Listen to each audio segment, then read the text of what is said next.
Hello friends and family. When you see this glass, what do you see? Do you see the glass half empty or half full? And so today we are turning the tables and we are looking at what happens when we fail to be grateful.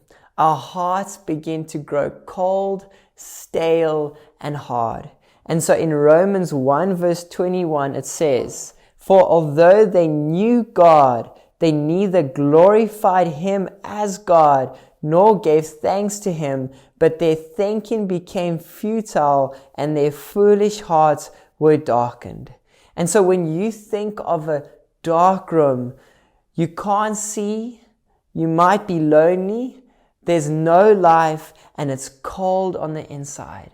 And so that's what happens when we fail to be grateful. That's what it feels like in our hearts. And so instead of giving thanks, we begin to complain. Instead of thanking God for what we have, we start to murmur and complain at what we don't have. And instead of looking at the glass half full, we look at it half empty. And so what this leads to is cutting ourselves off from receiving, which in turn leads to missing out on God's promises. And so this is what happened with the Israelites in the wilderness. They started to think back to their time in Egypt and what they were missing out on, and they began to grumble and complain at the manna in the wilderness.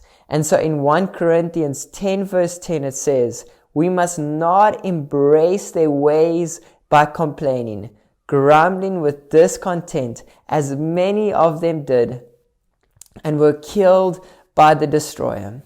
And so as harsh it is to say, complaining will only keep you in the grave. It will not take you out.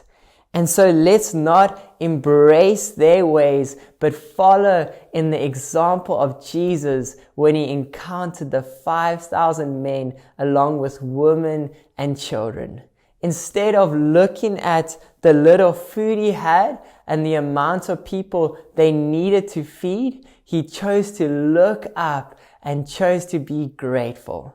And what that led to was multiplication and blessing. And so what are you choosing today? To look up and be grateful, or to look down and to grumble? And where it will show is in our hearts. And so always remember, you are highly favored and deeply loved.